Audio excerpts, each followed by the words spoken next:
end of the war, did you think that the cinema should be used to help build the new communist society? Yes, indeed, I wanted to do it. And we thought we can do better. And the first film I made is my film on Academy, Film Academy in Prague. It was There Are Not Always Clouds. It was such a kind of new realist film, but our inspiration was more Zavatini, De Sica, and Rossellini, and old Soviet films like Mother by Pudovkin. He was my visiting professor, and Donskoy Earth, and so on. What was it that made a film of that period a socialist realist film? It was. We saw it later. I have to say I worked first some years in documentaries, and I came later to features. But and I refused to do features because it was easier for me to shoot direct live and not to lie so much. Because social realism is a beautiful word, or two words, but at the end it was a lie. You had to lie and to show everything much more beautiful than it was.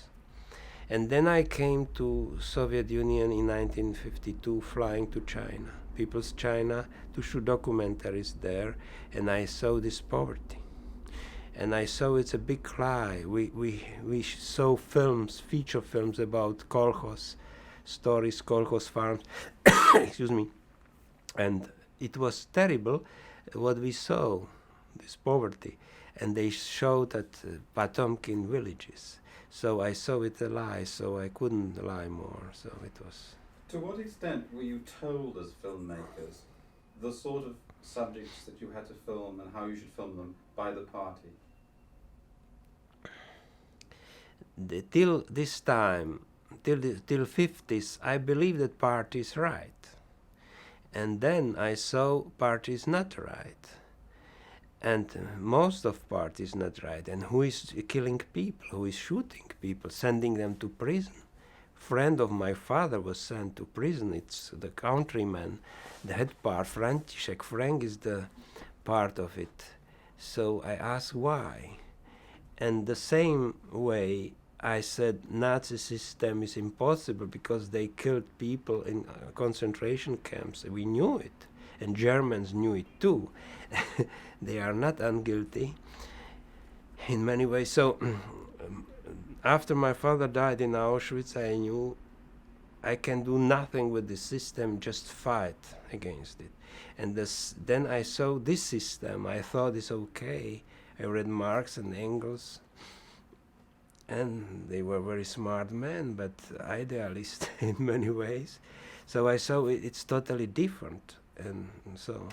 But what I was trying to ask you, did the party, when you were a filmmaker making the approved films, did the party actually give you instructions, very detailed instructions about the sort of films you should make and how you should make them? Oh, very, very big instructions, and we were suffering of it. So you tried to go away of it and let it be, not to do it. So first, I was asked many times doing documentaries to go to shoot features, but I received screenplays. I said, I will come, I will see, I can do it. And then I am not ready. I have to work with actors and learn how to work with actors. But this refusal was more of this, because of this, that those screenplays were very stupid and propaganda scripts. But were there rewards for filmmakers who did conform? What were the sort of rewards for the filmmakers who made the approved? State prize, it was 20,000 of Czech crowns, and the privilege to have better apartment than other people. They threw away somebody who was a big businessman from his apartment, or they divided the apartment and gave you bigger part because you were prominent state of the state. How did you change from being making films that were politically acceptable to making films that were critical inside the state system? How is that possible? Yeah, that is a good question. First, it's in you. in your roots and what you are taking with you. Then you try to help, and you think those ideas okay. Then I was in China. My boss was Chou En-lai. He was a very smart man, and I showed documentaries, and I didn't have problems with him. But I had problems with Soviet Union, because this was barrier time. It was very police state, and coming back I couldn't do it more. So I started to think in other ways. But it was not the real reason. The real reason was that I lost my mother. The son of first wife was born dead, and my wife later died on cancer. And after those 3 dead people, I changed my mind. I started to study more religions and other things. But then you still made the government, the party, the state was still giving you money to make these new films. And I had to now to be very smart, like in the Bible, to be nice as a dove, and also as a snake. So you have to do it. And from this time I changed totally my opinion, and I started to do it practically. I said to myself, you will not more do this. You will just do what you feel is right. So I started this development with September Nights, the critical comedy about the army, written by Pavel Kohout. And it was a critic prize in Prague and so on. And it was the time Khrushchev was on power, and he opened many doors. He was a good man at the end. In the end, he was a good man. So it helped us. He said, under Stalin were killed 20 million of people. I've got this small booklet in my library here in Russian language. It's written there. Now nobody's there. Gorbachev is saying that more, but Khrushchev said it. He told it, so it's good. And it helped us, and then I started more and more think what I should do. After September Nights, my producer, the director of the film group, I worked for them in Prague. Everything was state film. Shmida was his name. He said me after September Nights, I can do a film, what I like. And now is the time to write my story. So in a way, the party had deliberately loosened its grip. They were letting you make these critical films. Look, there is a party and there is a boss. And this boss was human, and he was human, and he thought now is the time, let Vojta do a film what he likes. So I wrote, he said, and you will write your story. So I sat down and wrote The Desire. It started with my memory of a little boy running after crows, believing that after 3 hills is the end of the world, and I will catch them there. So I started this story with that. It's a story of a little boy, then a love story, and farmer's story, and death of my mother. So, and with this desire, it was the basis for all my films I made later, like Cassandra Cat and All My Good Countrymen, this trilogy. And in between I shot other films, but all those films I can sign with my blood. But some of the All My Good Countrymen is very critical, very obviously politically critical, but some of the films were made before that were seen by the Czech people as being very radical in a political way, or shaking up the system, though to us they look like rather simple social comedies. Why was that? Why was that they seen as being politically radicalizing these films? Yeah, we couldn't say it directly, so we used fairy tales and comedies and similar things to talk in allegories. So all those films, the best we made, with Cassandra Cat inclusive, so all those films are saying it through fairy tale. And then came the time, I thought now it's the time to write and do a film directly, and I made All My Good Countrymen. It was in 1968, and then came Russians. They came this invasion, so. What were you trying to say about 2019 marker. What was the purpose of your film, All My Good Countrymen? You know, after the purpose of All My Good Countrymen was first after 1945, I decided to collect materials and do a day great. Somebody's writing a big novel, so I will do a film. And later I was so ready, and I was made director in 1956. I wrote the first script of All My Good Countrymen after big success of September Nights. This comedy by Pavel Kohout, and it was a critic prize of the critics. So it opened the door, and I knew I can now prepare a trilogy. First was The Desire.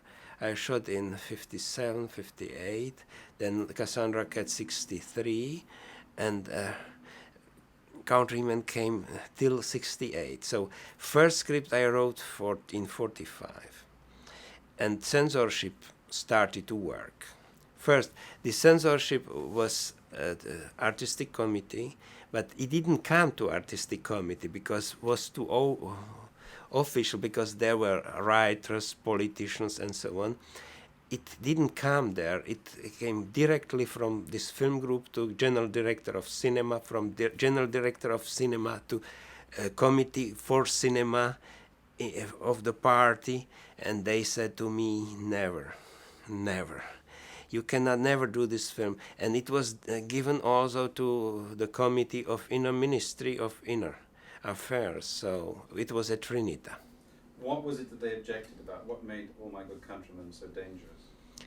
As it is doing now, because I was telling the truth, and there is a belief in God.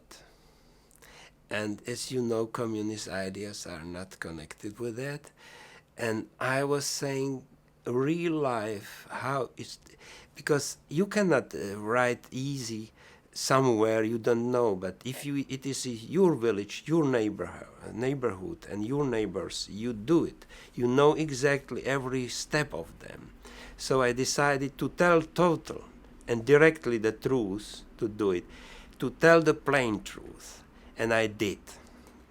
With retardation much later, but I did it in 68. So this difference is between all those quasi-social realist films. They are a lie, and they try to do everything beautiful, more beautiful, still more beautiful, and party is a saint.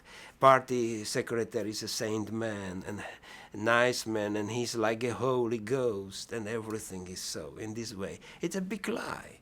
You cannot do that. What were you doing in the scene in the film where the newly elected party committee walks through the main street of the town? What were you trying to say? You know, I like music and musicals. It was a joke. This scene, this party committee is walking through the village. I used a march, famous march, and we made it other way with my composer. And I let them go through the village, and we see they laugh at them.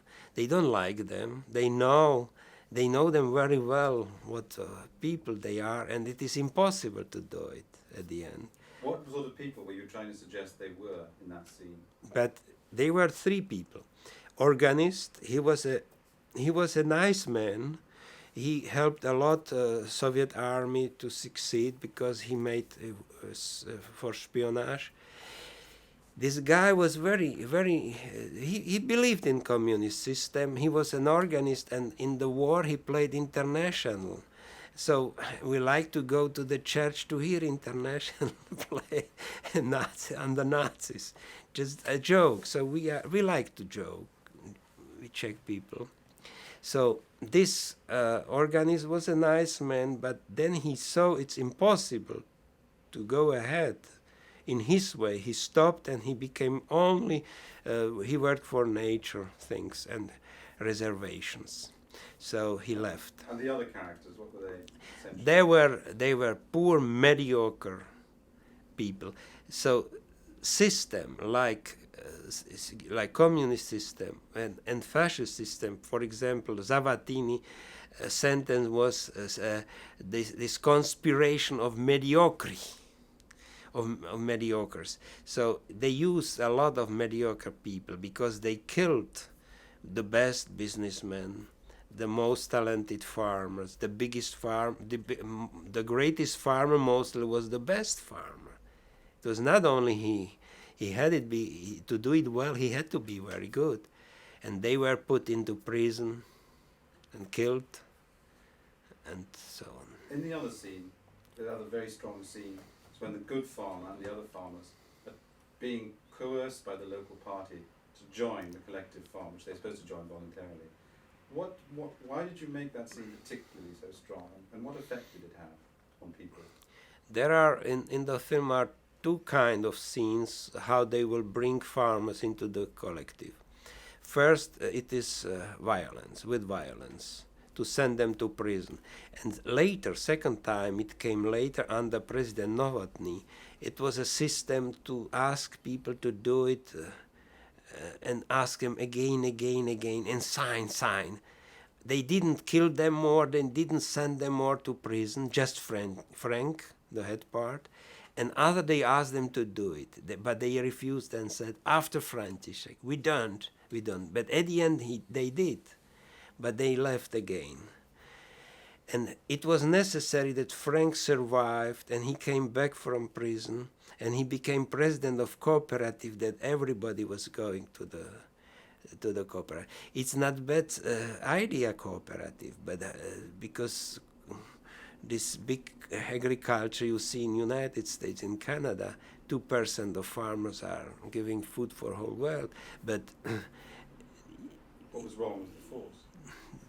It was the violence. Here is also some kind of violence, big industry, agriculture industry, and you can read here stories, farmers, smaller farmers, they killed themselves. There are also problems, but not of this kind. What happened when you took this film to the villages, when you showed these All My Good Countrymen in villages? Yes, when we took All My Good Countrymen to small towns and villages, I have to say, originally I made this film for my farmers, firstly, because I wanted, they knew it, but to show them, under this government was done a film, and is a government of Prague Spring. We will change it. We won't kill more. We will do it this way. We say we did those errors, and we show it openly, and that they know it. That was, but it became success in whole world. And if they would have let it free, so countrymen were sold everywhere.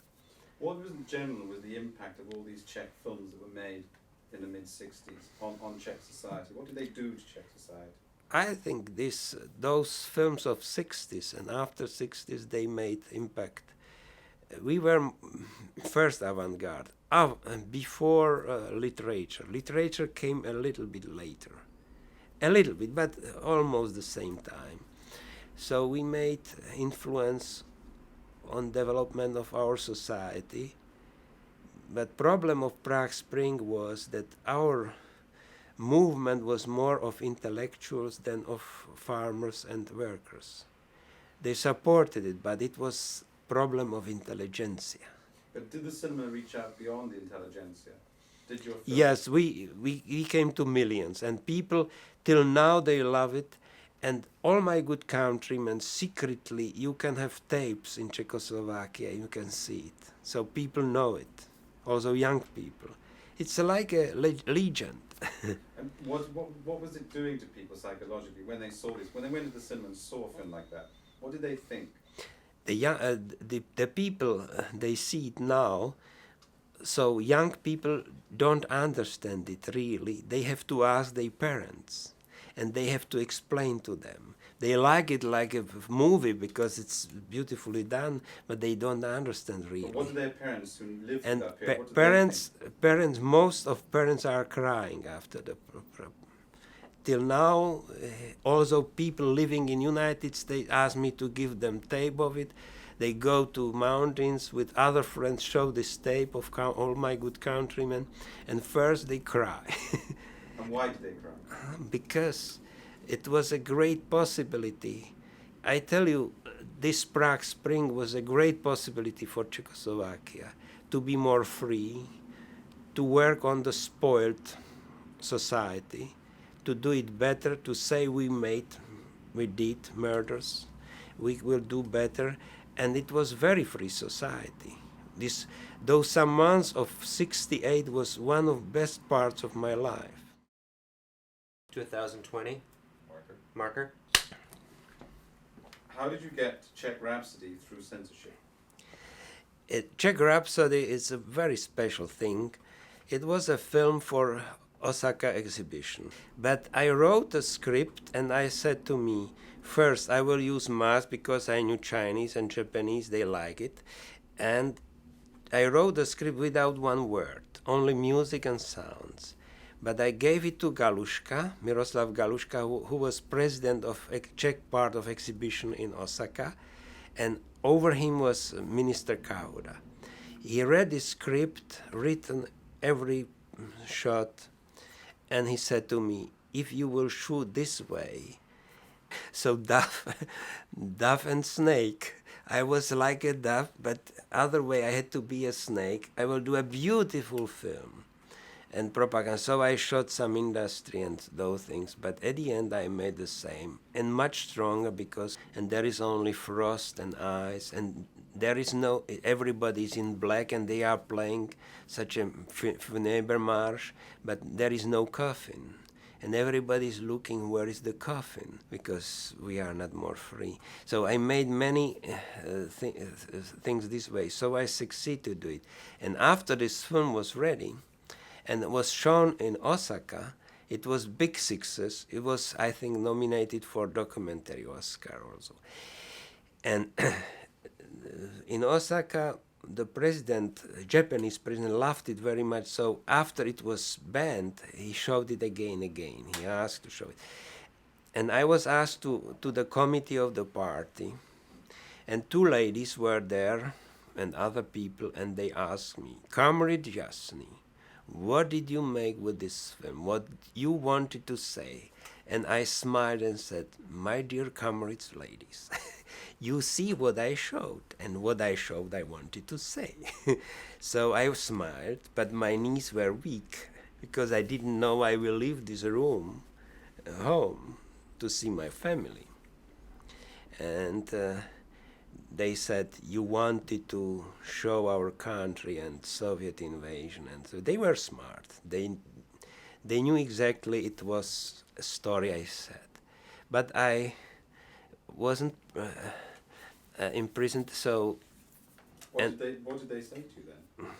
They let me go home, and I left this ministry. I visited first the pub and took a cognac to do better my heart and weak knees, and then I left home, and I wanted.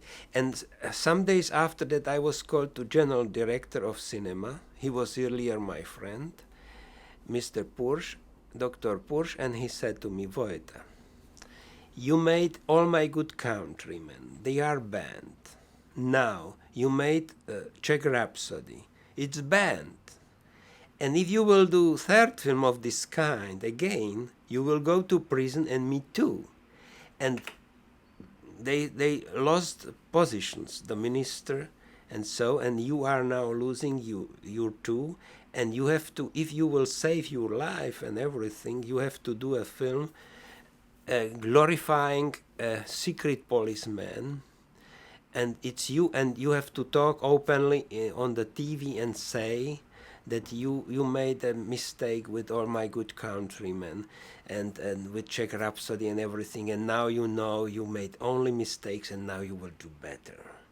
And so as good church made it, Inquisition the same way, repeated here. So I said to me, first time, the possibility to leave this country, I will leave it. And I started to prepare a film. I smiled, but I left. That is the story. That's very good. That would be very good, Yeah. actually. That's excellent. That was very good.